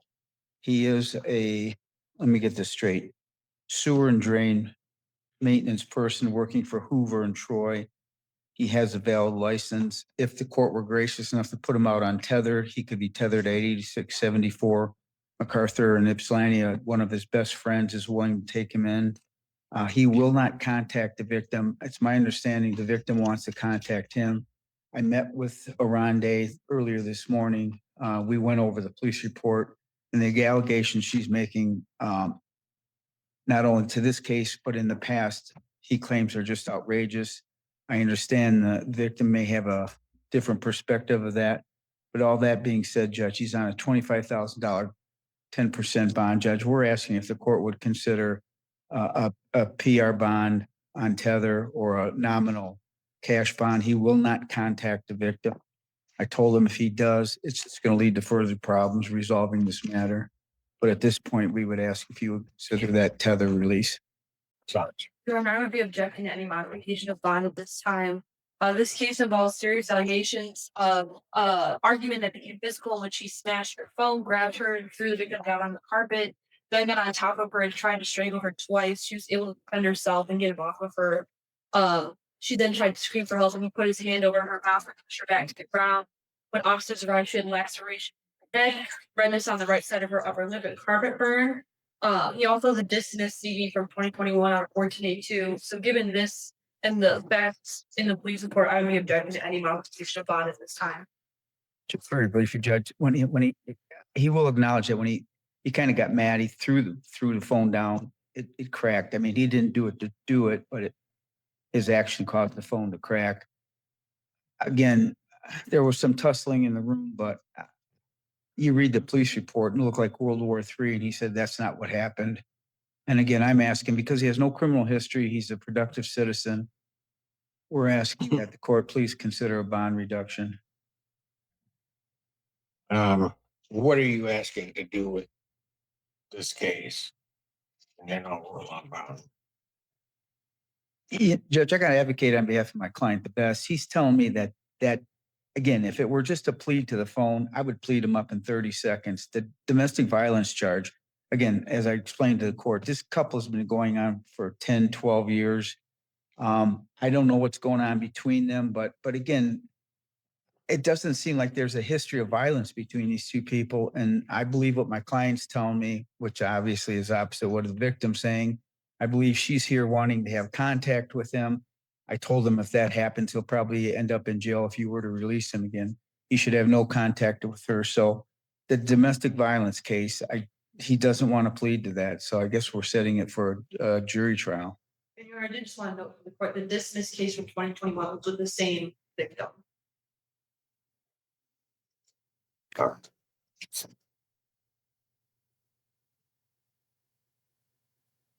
So jury final settlement conference for October 17th, 2025, 9 a.m. Jury selection in this case will be set October 20th, 2025 at 8:30. Both of those proceedings are in person. What I will do with reference to the defendant's bond, I'm going to deny the request for change in bond. I'm not going to change his bond nor the conditions, particularly regarding contact. He was arraigned 5 days ago. However, Mr. Killowald, I will set a bond hearing. My next one's September 8th. Yes. I'll set a bond hearing to review that bond so he doesn't sit until October. I'll set that for September 8th, 2025 at 1 p.m. And that way, at least be getting close to an adequate period in time between the time of his arraignment. Judge, can you give me the final settlement conference date again? I'm sorry. October 17th.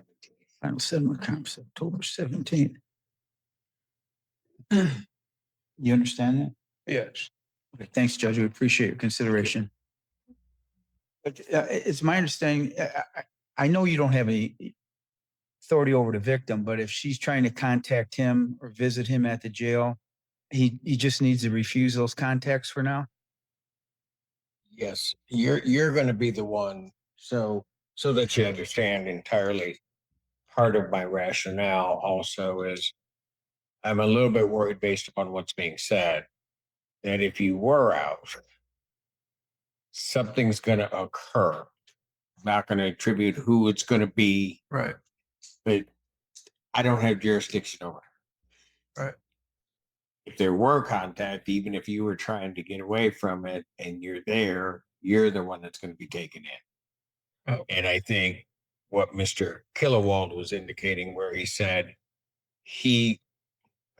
I'll just say it because he said it on record, he expressed concern that if there was contact and you were out, as he's probably told you, you're going to be the one ending up back in. And then that's a higher mountain for you to climb because now not only do I not have you abiding by those people, now that I don't have you abiding by those conditions, I then have bond violation, and then it becomes a much more difficult task to let you out. Well, I definitely wouldn't violate. No, that's okay. We're good. Okay. Judge, one last. And so what I did, and also I'll just point this out, I normally don't set a bond. If you set it for jury, I normally don't set a bond hearing. I'm doing that so that I want to make sure I take a look at it before it just strolls into October. Judge, you need to file a bond motion, correct? For the you want me to? No. That's why I gave you the date so that there was no necessity of that. Okay. No necessity for you to file a bond motion. I understand the issues involved. I mean, if you want to file something, you can. No. I've given you a date so that it will be heard. He's just not sitting. And with your knowledge and background, I didn't think I need one. Thank you, Judge, very much. Kilowatt battery will get you everywhere. All right, thank you. Court does call the case People versus Austin on.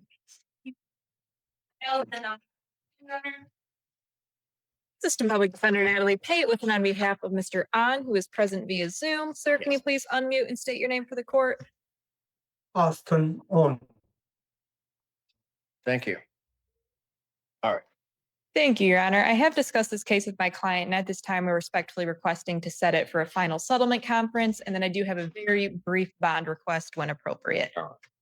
Jury final settlement conference will be set October 17th, 2025, 9 a.m. Jury selection necessary October 20th, 2025 at 8:30. Both of those proceedings are in person. Yes, as to bond. Thank you, Your Honor. Mr. An is respectfully requesting that he be allowed to travel to Columbus, Ohio, from September 20th through September 21st with his son.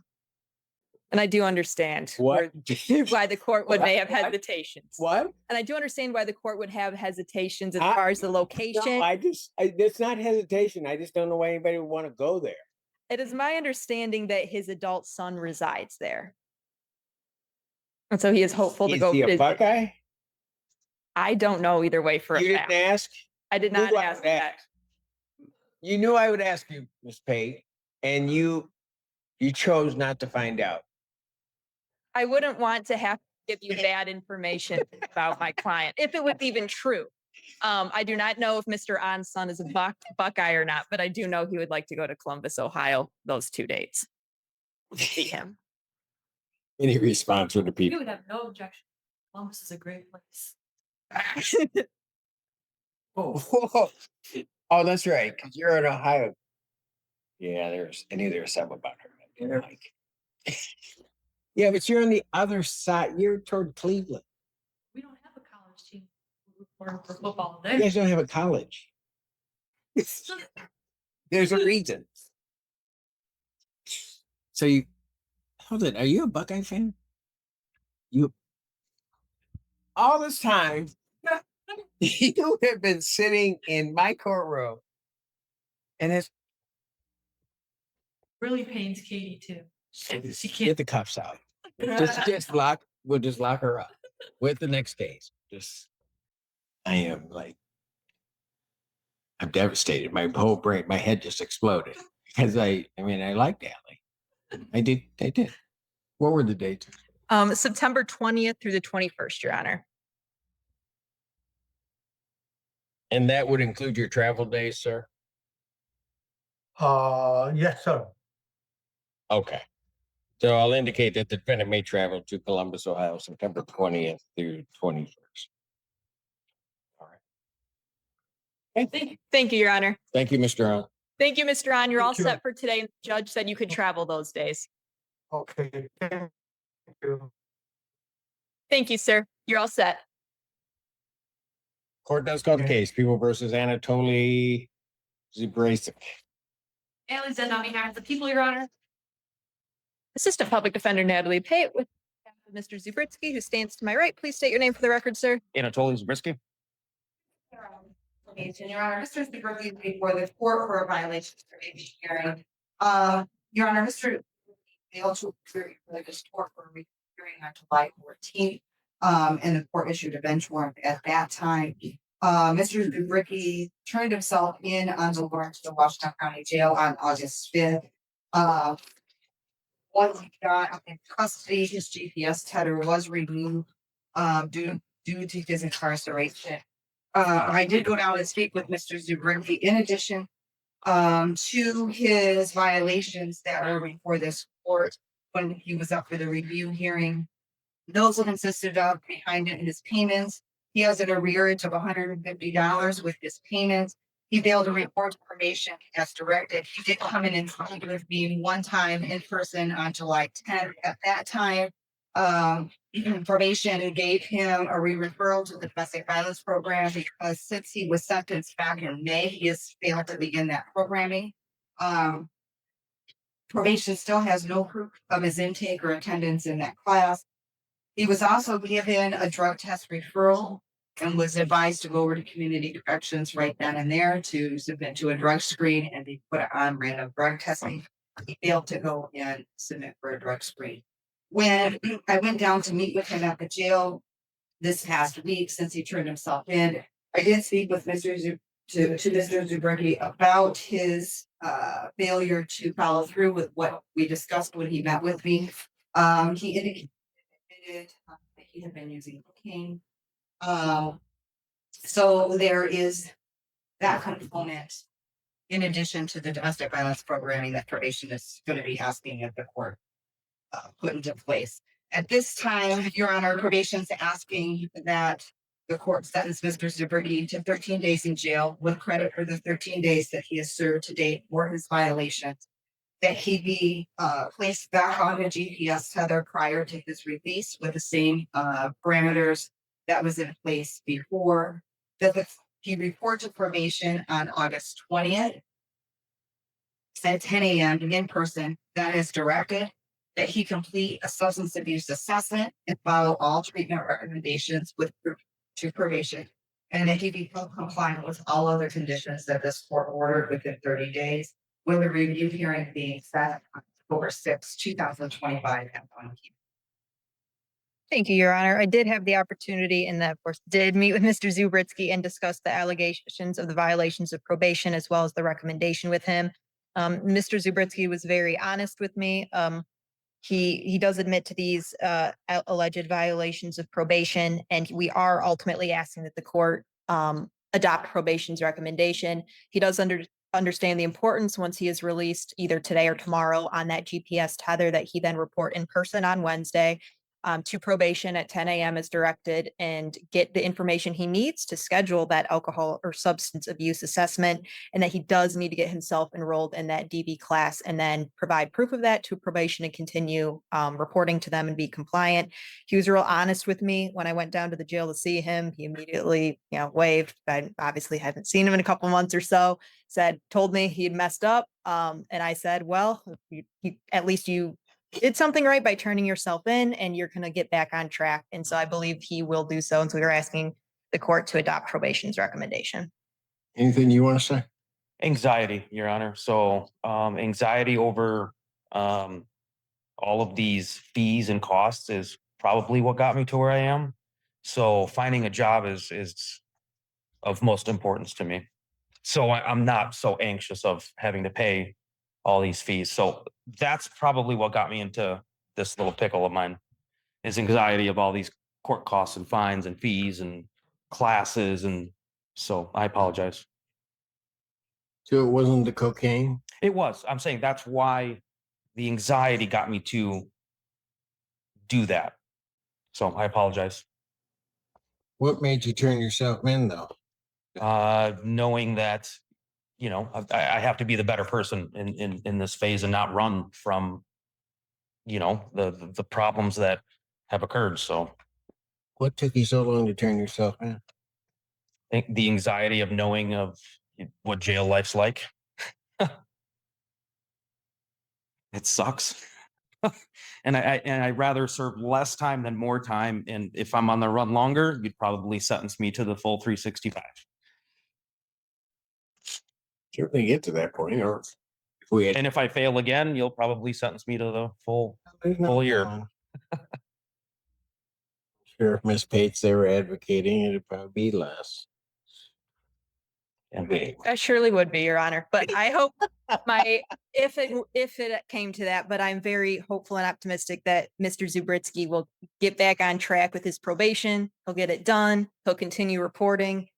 I just need a good resource for a job. That's, and I know there's plenty out there. So that's. Here's the thing you gotta just sort of understand. If you can't find work, then you need to get to probation. You need to talk to them about it. Okay. Okay. Before it gets to a point where you're not appearing or not doing whatever. Yes, sir. I hear you, but, and I think in your heart of hearts, I think you know it to be the case that you could have handled this a whole lot better. Yes. Right? Sir. I did not, I'll be honest. I issued, it was the second time that I had mentioned you had to come into court. I honestly did not expect from the time of the plea that I'd see in this situation where you would be violating the terms. I thought that you'd be able to sort of walk that line, kind of get things done. It might be stumbles along the way that you'd be doing it. I did not expect this. Yes, sir. I'm just going to let you know that. I know.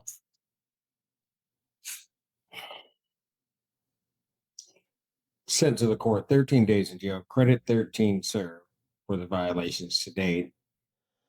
The GPS tether will be installed prior to his release. Report to probation on August 20th, 2025 at 10 a.m. That's an in-person meeting. And then you're to report as directed. You're to complete a substance abuse assessment, follow all treatment recommendations with proof to probation. You're to become compliant with all other conditions within 30 days. Set a review hearing October 6, 2025 at 1 p.m. I think they actually have your bond denied at this point. Your Honor, I haven't checked jail as to this case the past couple of days.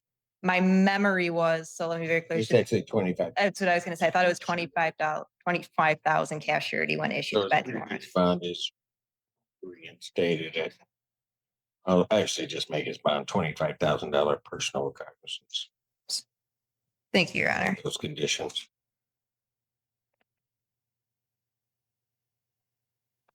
Thank you, Your Honor. Thank you. Thank you, Your Honor.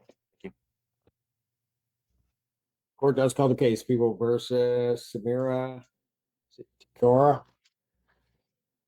Alexander on behalf of the people. And Assistant Public Defender Natalie Pate with and on behalf of Mr. Cora, who should be present via Zoom. Ma'am, can you please unmute and state your name for the court? Samira Taikora. Thank you, Your Honor. I have discussed this case in the discovery with my client. We are respectfully requesting that the court set it for a final settlement conference.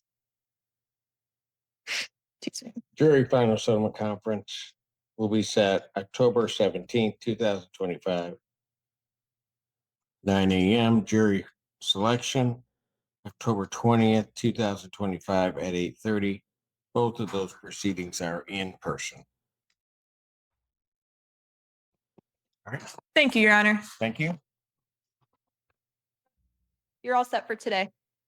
Court calls the case People versus Darnett Blackwell. People. And Assistant Public Defender Natalie Pate with and on behalf of Mr. Blackwell, who should be present via Zoom. Sir, can you please unmute, turn on your camera and state your name for the court?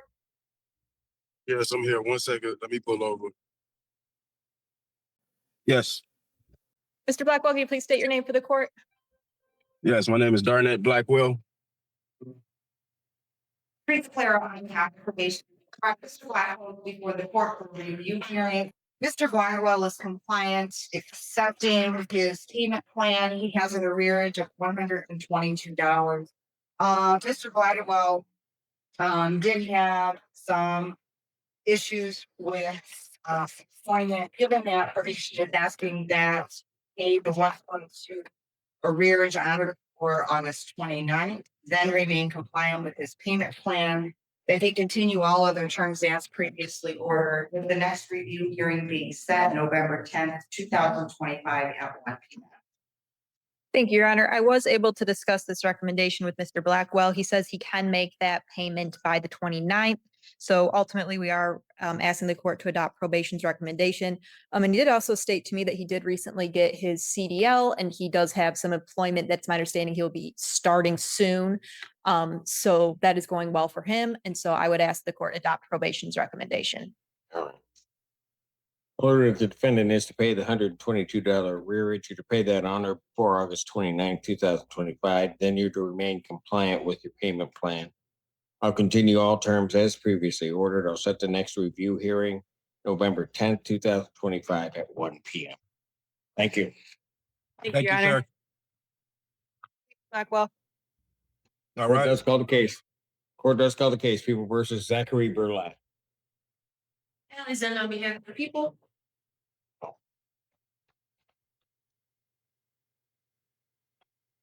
Your name? Zachary Burlett. Probation, you're up for the court for a review hearing. Mr. Burlett is compliant. He's not here because he wore the wrong pants to court. Okay. We'll talk to him about that. Okay, go ahead. I'm sorry. He is compliant with all terms accepting his payment plan. He does have an arrears of $133. Mr. Burlett, is that now in his transitional housing and did restart, with his employment. So he's actually doing very well. Accepting that. He did that for us. Okay. Other than that, he is compliant. Probation is asking that Mr. Burlett make that 133 payment by August 22nd. Then he remains compliant of the payment plan of 133 per month. When he was last before the court did direct it prior to that. And continue with all other terms as previously ordered, with the next review hearing date being set November 10th, 2025 at 1 p.m. Anything you want to tell me? I'm sorry for not wearing pants. Today was my day off and I figured that I'd show up in person. I do apologize for disrespecting the courts, not wearing pants. Such a lovely day out. It is. And also payday is 22nd, so I would definitely have something in my full 133 as promised. All right. So you get paid on that day. Yes, sir. All right. Very good. How's your transitional housing going?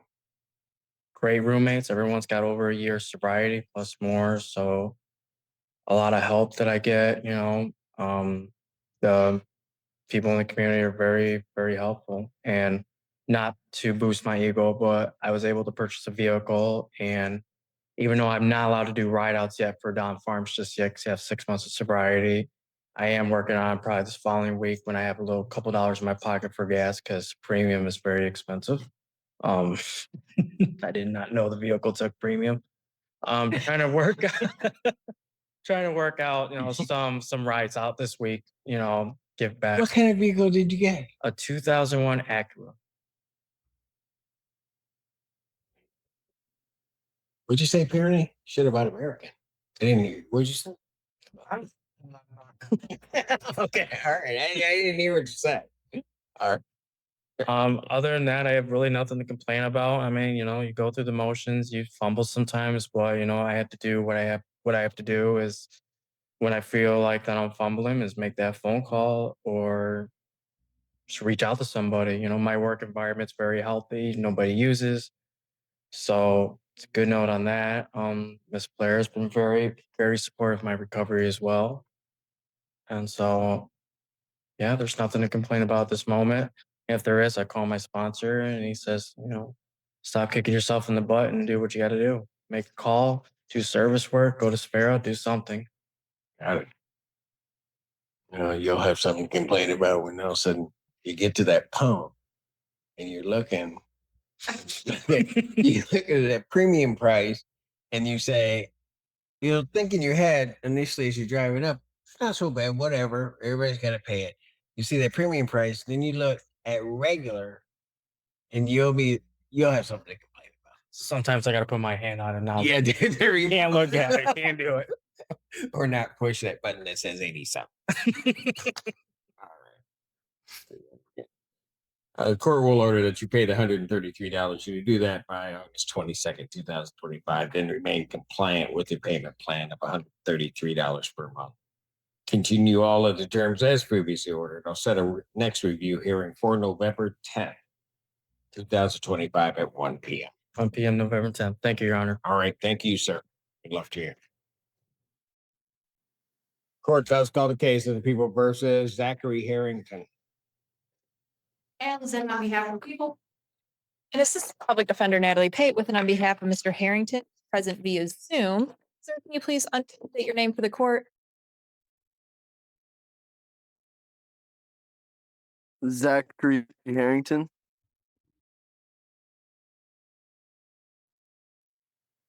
Thank you, Your Honor. We're here today because of a show cause. There is still a balance owing.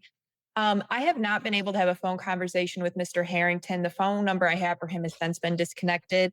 What I can tell the court is last show cause in June, there was a bench warrant issued. The day after that hearing, our office did receive a phone call from a homeless shelter director who stated the reason for Mr. Harrington's failure to appear was that he was in the hospital at that time. All that being said, I believe we would be ultimately asking for an adjournment of the show cause. I believe Mr. Harrington may be able to give a better explanation as to where he is at financially, but that is the information I have. Mr. Harrington, are you working? I just got hired at Burger King today. Okay. All right. Let me adjourn this out to. I'll adjourn this out to November 3rd, 2025, 1 p.m. All right. How much do you think you can pay per month? 100, more, maybe 100? more. All Yeah, I have right. to pay I'm child going to support. indicate So defendants to pay $100 per month. Okay. Beginning all right, from thank when you you. get your first paycheck. All right. Thank you. Yep. Thank you, Your Honor. Thank you, Mr. Harrington. Congrats on the new job, but you're all set for today. People versus Conjewel Burton. Allison, on behalf of the people, Assistant Public Defender Natalie Pate on behalf of Mr. Burton, who is waived. Please declare on how the nation by Mr. Volt court for a review hearing. Patients recommend continuing with the final review hearing date that November. Yeah. No. So ordered.